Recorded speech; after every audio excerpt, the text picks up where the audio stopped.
Hoy leemos el Evangelio según San Mateo, capítulo 8, versículos del 5 al 17.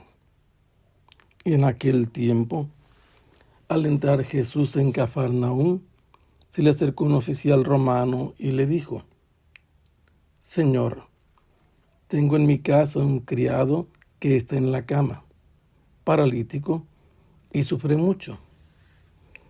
Le contestó: voy a curarlo.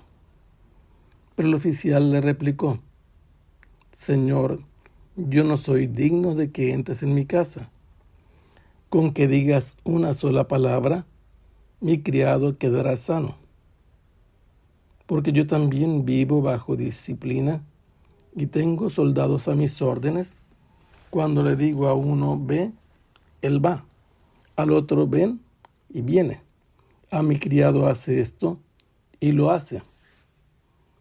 Al oír aquellas palabras, se admiró Jesús y dijo a los que lo seguían: Yo les aseguro que ningún israelita he hallado una fe tan grande.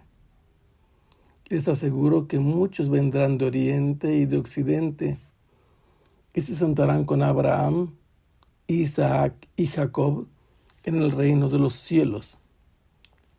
En cambio, a los herederos del reino los echarán fuera a las tinieblas. Ahí será el llanto y la desesperación. Jesús le dijo al oficial romano: vuelve a tu casa y que se te cumpla lo que has creído.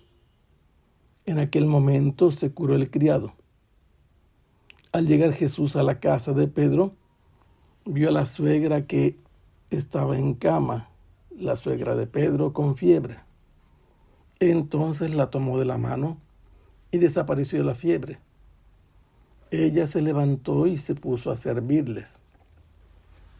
Al atardecer le trajeron muchos endemoniados.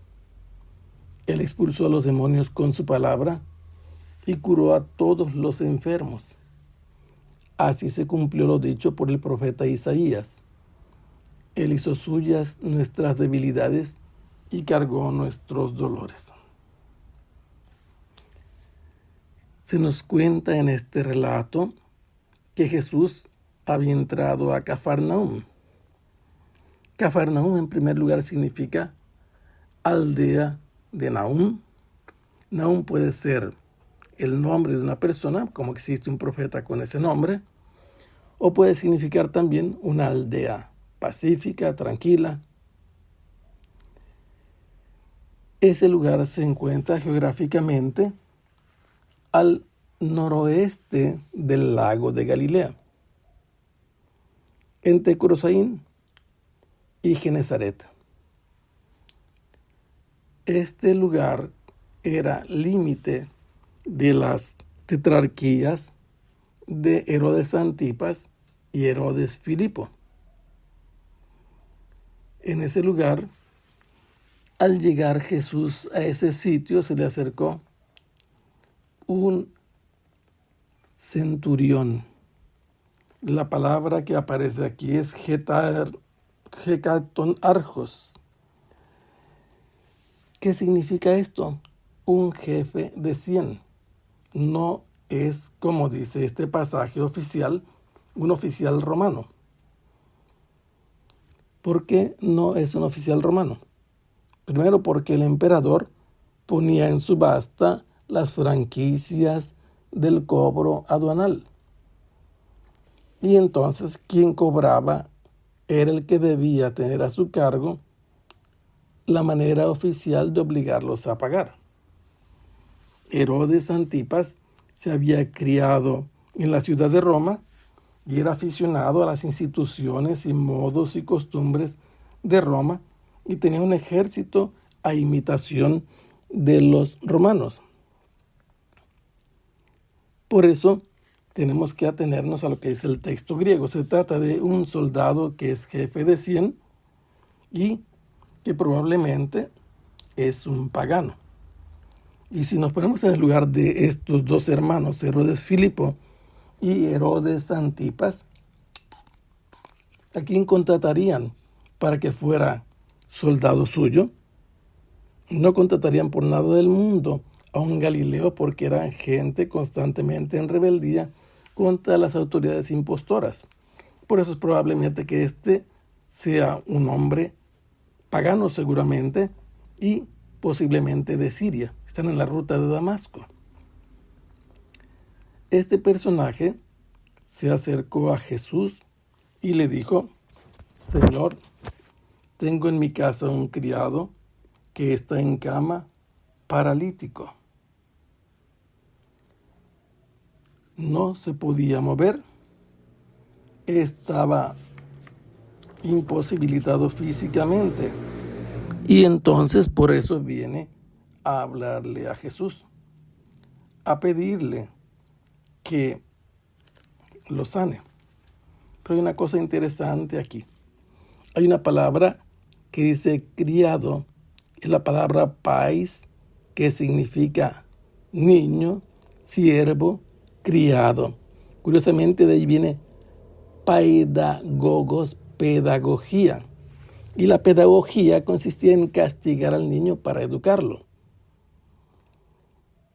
Se dice aquí que es un criado, pero cuando el centurión habla y le dice a Jesús que le dice a uno de sus soldados, ve y va, también dice, le digo a mi criado, haz esto y lo hace. Utiliza otra palabra diferente. Por esa razón parece que se trata más bien de un hijo de este soldado. Que en las legiones romanas, por orden del emperador, los soldados debieran ser célibes, no podían casarse, nos muestra que muchos de ellos, si se tratara de un romano, tenían mujeres que no eran de su propia raza, que no eran romanas, porque los matrimonios solamente eran válidos si se casaban entre ciudadanos romanos. Pero si este personaje es un pagano no romano, contratado por Herodes Antipas, se entiende que si tenga un hijo. Si este fuera un simple criado y fuera un soldado romano, el que ha venido a presentarse ante Jesús, le llamarían familiares en latín, que pasaba a ser parte de su familia. Pero por el pasaje que vemos aquí, otro sustantivo que se usa para hablar del criado, doulos, significa que se trata de un hijo. Este hijo está enfermo, probablemente tiene meningitis y sufre mucho, está atormentado. Jesús le dice, yo voy a curarlo. Pero este personaje, el centurión, le dice a Jesús, Señor, yo no soy digno de que entres en mi casa. Porque las reglas en realidad no marcaban que Jesús no podía ir a su casa. Era una costumbre más bien de los rabinos, pero la ley no lo prohibía. Son los rabinos los que se ponían en ese plan. Entonces, ese centurión sabe las reglas que tienen los judíos para evitar el trato con los paganos y quiere evitarle problemas a Jesús, pero con su propia experiencia le dice, tú tienes autoridad, yo también tengo autoridad. Si yo le digo a mi criado, haz esto, lo hace. Si le digo a uno de mis subalternos, a los soldados que están bajo mi orden, ve, va. Si le digo a otro, ven, él viene. Tú tienes autoridad sobre la enfermedad. Basta que tú digas una palabra y mi hijo quedará plenamente sano. Jesús al escuchar esto se admiró y les dijo a todos, no he encontrado en todo Israel una fe tan grande como la de este hombre, y por eso va a venir gente del oriente y del poniente y participarán con Abraham, Isaac y Jacob en el reino de los cielos. En cambio, los herederos del reino, los israelitas, serán echados fuera a las tinieblas, al lugar de castigo donde será el llanto y la desesperación. El oficial escuchó la orden de parte de Jesús, véate a tu casa y que se te cumpla conforme a tu fe. Y en ese momento el hijo del centurión quedó sanado.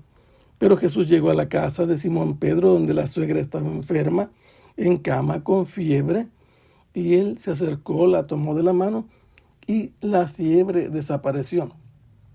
Ella se puso a servirles una vez que quedó sana. Y es importante entender una cosa muy importante.